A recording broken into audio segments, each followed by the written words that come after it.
So good morning friends. आज हम मूल अधिकार को कंप्लीट कर देंगे, जिसमें कि आर्टिकल 32, 33, 34 और 35 रह गया है। 12 से 35 तक मूल अधिकार है, जिसमें कि अभी हम 32 से 35 तक डिस्कस करेंगे। तो सबसे पहले एक बार रिकॉल कर ले तो आर्टिकल 12 में था कि मूल अधिकार तो सबसे पहले मैग्ना कार्टा, इसको फ्रेंच भाषा में बोलते हैं, नैसर्गिक है ये और अमेरिका के संविधान से लाया है। इसका संरक्षण सुप्रीम कोर्ट और हाई कोर्ट दोनों है। प्रतिबंध हमेशा संसद लगाएगी, लेकिन निलंबित करने के लिए राष्ट्रपति भी कुछ समय के लिए कर सकती है। और 12 में था इसका परिभाषा, स्टेट का चर्चा था। 13 में था अल्पीकरण, 14 में था विधि के समक्ष समानता, 15 में था जाति धर्म लिंग जन्म स्थान के अनुसार समानता था, 16 में लोक नियोजन, 17 में अस्पृश्यता, 18 में था उपाधियों का अंत, 19 में था विभिन्न प्रकार के स्वतंत्रता था कि एक्सप्रेस करने, अभिव्यक्ति का था, सभा करने का, संगठन बनाने का, घूमने का, उसके बाद संपत्ति अर्जन करने का और व्यापार करने का था। संपत्ति को हटा दिया गया है फिलहाल और 300 के कम में भेज दिया गया है। 44वां संशोधन 1978 में मोरारजी देसाई जी के टाइम में। तो इस प्रकार विभिन्न प्रकार का स्वतंत्रता था। 19 में 20 में था एक अपराध की एक सजा था। सजा उस समय की जो जिस समय अपराध किया हो और खुद के प्रति गवाही न दिया जाए। तो इस प्रकार 20 में था। 21 में था कि लाइफ एंड पर्सनल लिबर्टी, जिसमें था कि प्राण एवं दैहिक स्वतंत्रता के बारे में था। 22 में था कि गिरफ्तारी से संरक्षण था। एक दंडात्मक था, एक प्रिमिटिव था, निषेधात्मक था, प्रिवेंस, जिसमें कि डिटेन कर लिया जाता था सजा होने से पहले ही, अपराध होने से पहले ही उसको डिटेन कर लिया जाता था। तो इस प्रकार 22 था। 23 में था कि बलात्, श्रम, बेरोजगारी और बंधुआ मजदूर आप किसी को नहीं करा सकते हैं। 24 में था 6 से 14 वर्ष तक के बच्चे को आपको निःशुल्क शिक्षा देना है। 2002 में पास हुआ था, लेकिन 10 से सर्व शिक्षा अभियान के तहत इस पर काम किया गया। और फिर बात करें 25 से लेकर 28 तक धार्मिक स्वतंत्रता में, 25 में कॉन्साइंस था, अंतःकरण, जिसमें कि व्यक्तिगत आप किसी धर्म को अपना सकते हैं या फिर कोई भी टीकी रख सकते हैं, पगड़ी रख सकते हैं, इस प्रकार था। और 26 में था कि आप सामूहिक किसी धर्म के प्रति आप जाम या फिर जलसा जो भी होता है सामूहिक कार्य के लिए था 26। 27 में था कि आप धार्मिक जो धन है उस पर आपको टैक्स नहीं लगेगा। और 28 में था कि आप गवर्नमेंट इंस्टीट्यूट में धार्मिक शिक्षा नहीं दे सकते हैं। 29 में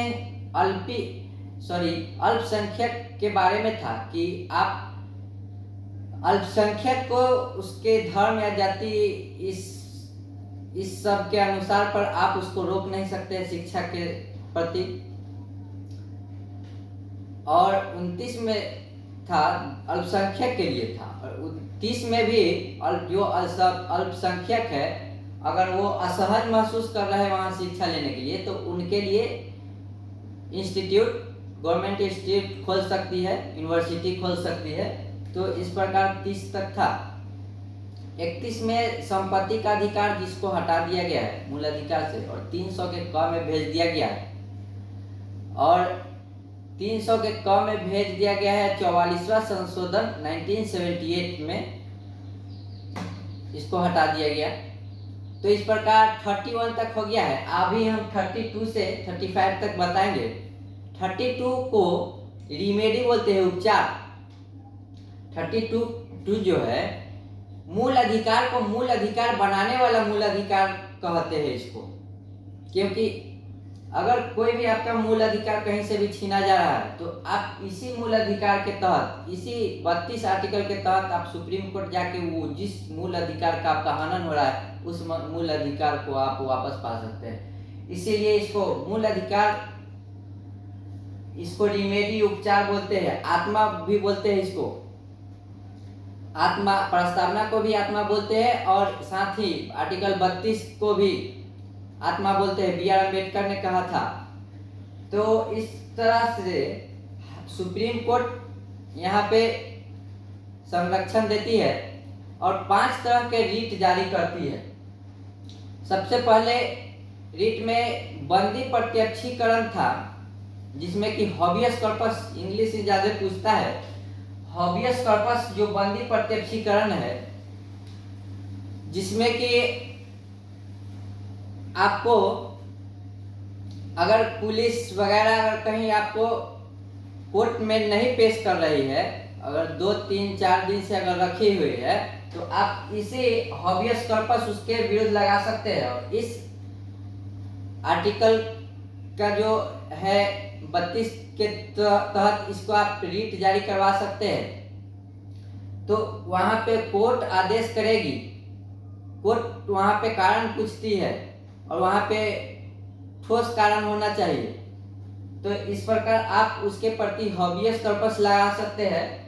बंदी प्रत्यक्षीकरण, जिसमें कि you may have the body, court बोलता है कि आप बॉडी के साथ है, ये जिस व्यक्ति के साथ है, तो आपको वहां पे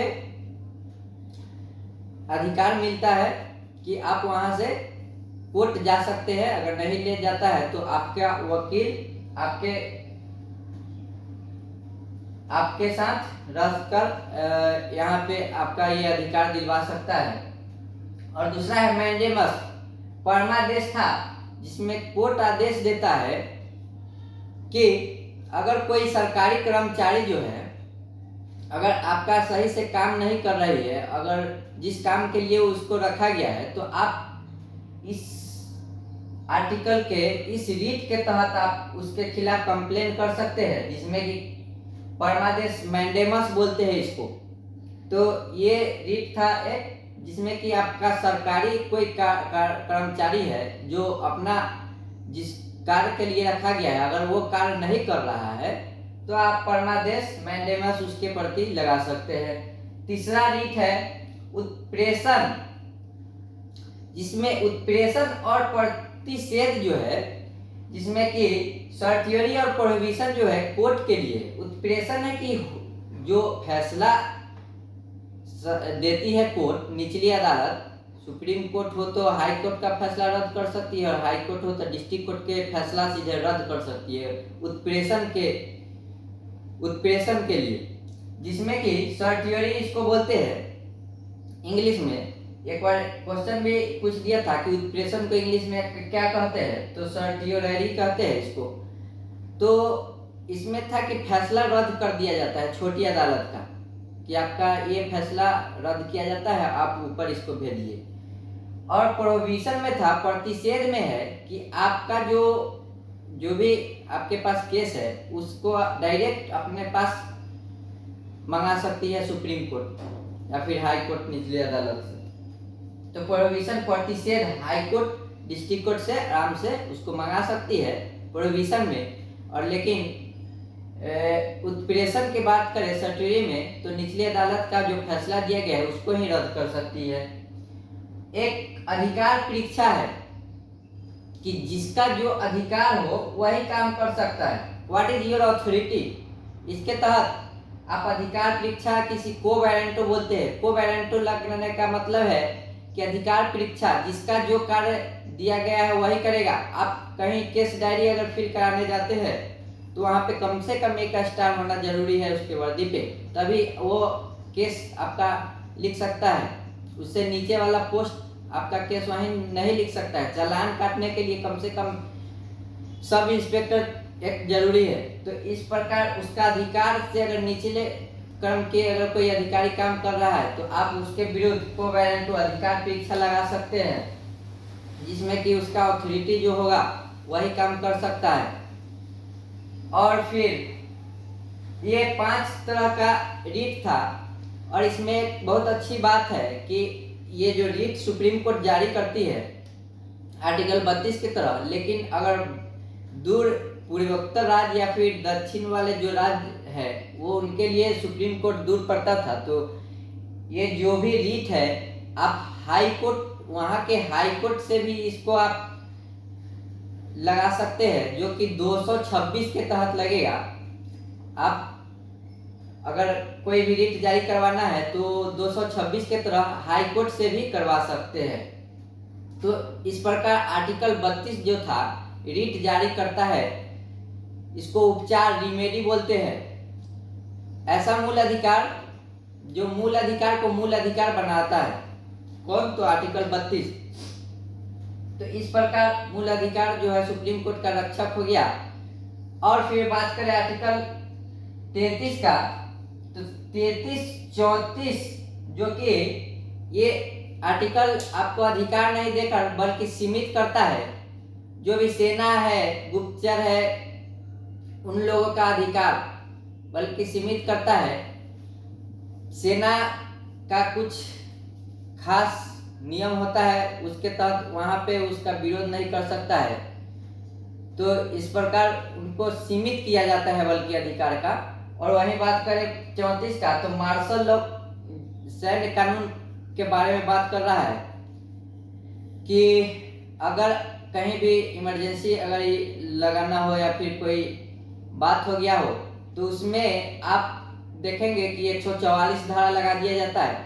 अगर उससे भी नहीं होता है तो लॉकडाउन लगा दिया जाता है, जिसमें लॉकडाउन तो हम लोग देख ही चुके हैं। उसके बाद कर्फ्यू भी लगा दिया जाएगा, अगर नहीं संभला तो उसके बाद मार्शल लॉ लग जाता है। तो इसमें होता है कि जहाँ पे ये कानून लग जाता है वहां पे आप मार्शल लॉ कहीं भी छावनी वगैरह के पास अगर जाते होंगे, तेज साउंड बजा के, ज्यादा हॉर्न बजा के और कोई गाड़ी जा रहा होता है, तो वहां पे देखेंगे तो उसको पनिश कर दिया जाता है। तो वहां पे आपका अधिकार को कम कर दिया जाता है, सीमित कर दिया जाता है। कहीं भी आप सेना या फिर कहीं भी मीडिया का भी सीमित कर दिया जाता है। कहीं भी आप मीडिया माइक लेकर अगर सेना के छावनी में ही आप कहीं जाकर नहीं जाके वहां पे घुस सकते हैं। तो ये यहाँ पे अधिकार को कम करता है, आर्टिकल 33 और 34। एग्जाम में ज्यादा तो ये नहीं पूछता है। और 35 में है कि आपका जो मूल अधिकार है, इसको और बेहतर बनाने के लिए संसद और कानून इस पे बना सकती है और इसको सुदृढ़ कर सकती है। तो इस प्रकार आर्टिकल 35 में इसका चर्चा है कि आप उसमें अपडेट ला सकते हैं उस मूल अधिकार को और बेहतर बनाने के लिए। 13 में था कि संसद कोई ऐसा कानून नहीं बना सकती है कि मूल अधिकार का कोई हनन हो या फिर छीना जाए, या फिर पिछला जो भी कानून है उससे कहीं मूल अधिकार का अगर हनन हो रहा है तो उसको, अगर 3 तलाक की बात किया जाए उसमें मूल अधिकार और लेडीज को जो वहां पे अधिकार कम किया जाता था तो उसको हटा दिया गया। और तो वहां पे आर्टिकल 13 अल्पीकरण के द्वारा उसको हटा दिया गया। और यहीं पे चर्चा है, 35 में कहा गया है कि अच्छे, अगर मूल अधिकार को अच्छे बनाने के लिए, अगर कोई अपडेट करने के लिए उसको अगर कुछ करना है कानून, तो वहां पे संसद बना सकती है 35 में। तो 35 के तहत ही वहां पे उसको रद्द कर दिया गया 3 तलाक। और यहाँ पे मूल अधिकार जो भाग 3 था 12 से 35 तक अभी कंप्लीट हो गया है। और इस मूल अधिकार जो है, इसमें एक खास बात है कि 15, 16, 19, 29 और 30 जो मूल अधिकार है ये विदेशी को नहीं मिल सकता है। विदेशी आकर यहाँ रहेगा, उसके प्रति भेदभाव नहीं होगा। उसके जाति, धर्म 16-17 में जो चर्चा है 17 में नहीं कर सकते हैं, क्या स्पष्टता, अनटचेबिलिटी, उसके साथ ऐसा भेदभाव नहीं कर सकते। लेकिन 16 लोक नियोजन, सरकारी नौकरी में उसको नहीं दे सकते। 19 विभिन्न प्रकार के स्वतंत्रता है कि कहीं भी एक्सप्रेस कर सकता है, सभा लगा देगा, वो नहीं कर सकता है 19 में। 15 में है कि जाति, धर्म, लिंग, जन्म स्थान से उसको भेदभाव नहीं होना चाहिए। 29 में है कि वो अपना अल्पसंख्यक आ जाए भारत में, कहे कि नहीं हम यहाँ पे शिक्षा ग्रहण करेंगे और नहीं हो रहा है, उसमें दिक्कत हो रहा है, तो 30 के तहत में हम लोग को एक स्पेशल इंस्टीट्यूट बना दीजिए, हम उसमें शिक्षा ग्रहण करेंगे। तो अल्पसंख्यक वहाँ पे शिक्षा ले सकते थे। लेकिन ये जो कानून है ये केवल इंडियन के लिए ही खास मेंशन कर दिया गया है। तो इसमें अलग देश का कोई आकर इसको उस पे ये इसको वो नहीं, ये आर्टिकल जो भी अधिकार है उसको नहीं मिल सकता है। तो इस प्रकार मूल अधिकार जो है 12 से लेके 35 तक कंप्लीट हुआ। आगे नीति निर्देशक तत्व के बारे में बात करेंगे। तो आज मूल अधिकार कंप्लीट हुआ। अगर इसको एक बार रिकॉल कर ले जल्दी से, तो 12 में परिभाषा, 13 में अल्पीकरण, 14 में विधि के समक्ष समानता, 15 में है कि जाति धर्म लिंग जन्मस्थान के समानता, 16 में लोक नियोजन, 17 में अस्पृश्यता, 18 में उपाधि के समानता दिया गया है, 20 में विभिन्न प्रकार का स्वतंत्रता है, 19 में विभिन्न प्रकार का स्वतंत्रता है, 20 में है कि एक अपराध का एक सजा, 21 में है प्राण एवं दैहिक स्वतंत्रता, 22 में है कि गिरफ्तारी से संरक्षण है, 23 में बलात्, श्रम, बेरोजगारी, बंधुआ मजदूर इसके बारे में है, 24 में है 6 से 14 वर्ष तक के जो भी बच्चे हैं उनको निःशुल्क शिक्षा है, 25 में है अंतःकरण, व्यक्तिगत कॉन्साइंस के बारे कर रहा है यहाँ पे कि आप किसी भी धर्म को अपना सकते हैं, 26 में है सामूहिक कार्यक्रम के बारे में कर रहा है, किसी भी धर्म से हो सामूहिक, 27 में है कि टैक्स नहीं लगेगा धार्मिक धर्म पर, 28 में है कि आप इंस्टीट्यूट खोल सकते हैं, 28 में है कि अल्पसंख्यक शिक्षा ग्रहण कर सकते हैं, आप उसको रोक नहीं सकते हैं, और 29 में है कि आप इंस्टीट्यूट खोल सकते हैं। 28 में है धार्मिक स्वतंत्र जो भी शिक्षा है वो गवर्नमेंट इंस्टीट्यूट में नहीं दिया जाएगा। 29 में है कि अल्पसंख्यक को आप रोक नहीं सकते हैं शिक्षा ग्रहण करने के लिए, और 30 में है कि आप अगर वो अल्पसंख्यक को वहाँ पे कोई प्रॉब्लम हो रहा है, असहज महसूस कर रहा है, तो वो एक इंस्टीट्यूट खोल सकता है। 30 में 31 में है कि संपत्ति का अधिकार था जिसको हटा दिया गया है, 32 में उपचार है, 33 में सेना गुप्तचर सब का सीमित करता है, 34 में मार्शल लॉ के बारे में बात कर रहा है कि वहाँ पे आपका अधिकार खत्म किया जाता है, 35 में है कि और अपडेट करने के लिए आपका मूल अधिकार का संसद कानून बना सकती है। और एक बात है इसमें कि 35, 15, 16, 19, 29 और 30 केवल इंडियन को ही ये अधिकार दिया गया है, और मूल अधिकार का कहीं से भी आपका हनन हो रहा है तो आप सुप्रीम कोर्ट डायरेक्ट जा सकते हैं आर्टिकल 32 के तहत। अगर सुप्रीम कोर्ट दूर है तो आप 226 के तहत हाई कोर्ट ही आप अपना नज़दीकी जा सकते हैं, जो कि अमेरिका के संविधान से मूल अधिकार लिया गया है। सो आज कंप्लीट होता है मूल अधिकार। Thank you.